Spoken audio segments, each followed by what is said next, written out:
Estamos con Lenny Prado, es profesional de esto y ha hecho unas investigaciones sobre el tema de medio ambiente, qué está pasando con el mundo, qué está pasando con el Ecuador, fundamentalmente que no hay agua, que no tenemos, sobre todo la energía, porque por la falta de agua nos está afectando. Pero ¿qué nos hace falta a los ecuatorianos? Bien, buenos días. A ver, el problema ambiental no es solamente aquí en el Ecuador, ¿no es cierto? Las cuestiones de los efectos del cambio climático son a nivel mundial. Y esto es un asunto de que cómo el hombre ha usado la naturaleza, ¿no es cierto?, a través de los años, y cada vez que pasan años, nosotros vemos nuevos impactos que se han dado en nuestros territorios.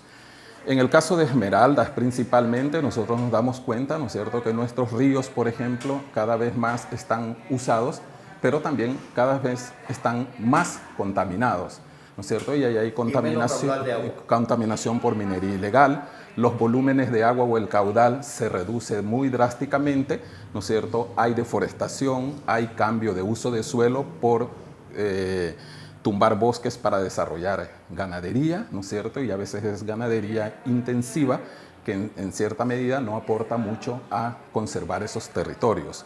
Por el otro lado también el crecimiento de la población cada vez es mayor, donde hay una demanda mayor de recursos para poder satisfacer sus requerimientos y necesidades, y crece de manera desorganizada. Y eso lo podemos decir que ocurre tanto en las áreas urbanas como en las áreas rurales. Entonces, bajo esta situación, nosotros nos damos cuenta que, por ejemplo, en los ríos la pesquería se reduce drásticamente, la proteína no hay y la gente tiene que comprar pollos para poder alimentarse, ¿no es cierto? Las verduras y otros productos ya no es como antes había la costumbre de desarrollar sus canoeras para tener sus productos para alimentarse. Ahora los compran desde el lado de la ciudad para poder desarrollar sus aspectos nutritivos. Sin embargo, hay una situación que sí es muy importante, ¿no es cierto? Que hay muchas áreas, muchas comunidades o grupos étnicos que están desarrollando una serie de proyectos que en cierta medida buscan reducir esos impactos. Y en este caso, por ejemplo, la FECHE, la Federación de Pueblos Chachis o Indígenas, ¿no es cierto?, que está trabajando mucho alrededor de LACUS, que es un área de conservación que fue declarada a través de una ordenanza por el gobierno provincial. Esa área tiene 213.000 hectáreas más o menos y hay 3 grupos étnicos los que aportan con territorio para la conservación de esa área. Pero es muy poco lo que se hace para poder conservar. Y muy poco Es muy poco, pero de todas maneras es importante, porque esa área que está como territorio conservándose está dentro del Chocó, que es una de las áreas que tiene muy alta diversidad biológica ahí adentro.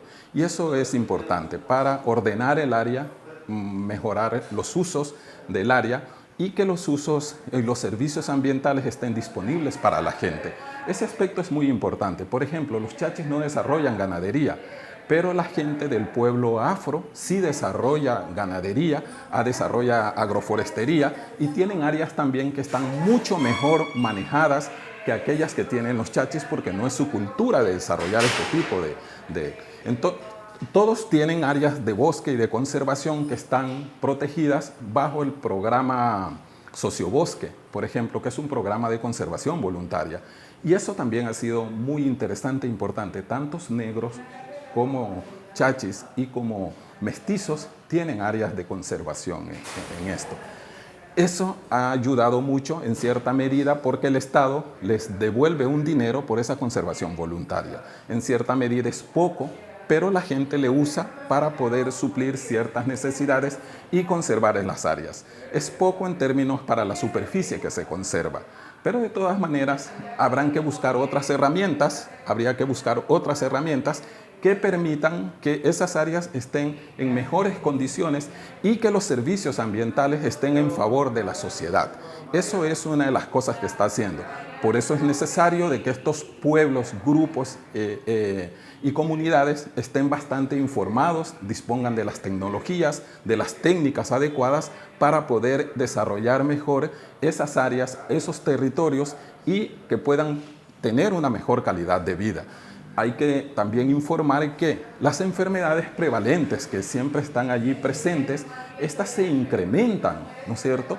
Y cada vez la presencia del Estado en esas áreas o en esos territorios es menor. Entonces, todos estos tipos de problemas, esta problemática es la que en cierta medida conduce a que la población se sienta desmejorada, desmotivada, no disponga de los recursos económicos adecuados para poder desarrollar sus actividades y su calidad de vida se vea disminuida. Es un problema muy difícil, pero que podemos mejorarlo, pero requiere el apoyo de todos, empezando con el gobierno.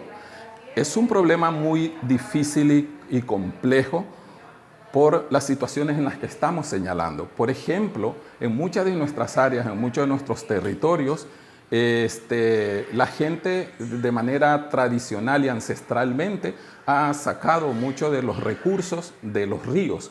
Hay un ejemplo, por ejemplo, acá en Medianía, en alguna de esas comunidades que están allí, tanto Chachis como Afro, donde la gente saca o captura este camarón de agua dulce, el minchilla. Porque ese río, por ejemplo, ahí en el caso de Río Verde, está, tal vez se puede decir, poco contaminado comparado con otros ríos. Y todavía allí se captura y ahí hay un comercio que es muy importante. Por ejemplo, esas actividades se requieren desarrollarlas y la captura de estos camarones de agua dulce se lo realiza con esta arte que es la catanga, que es un arte de pesca que lo tienen para poder capturar y siempre se lo ha utilizado de manera tradicional. Esos aspectos son muy importantes de que la ciudadanía conozca, incluso los que consumimos este camarón de río o de agua dulce, que sepan probablemente de dónde proviene todo esto. Pero allí todavía es donde radica más que se requiere que también las escuelas, colegios, universidades puedan informar de manera adecuada el estado de conservación de los recursos en sus territorios, en sus áreas donde están circunscritos.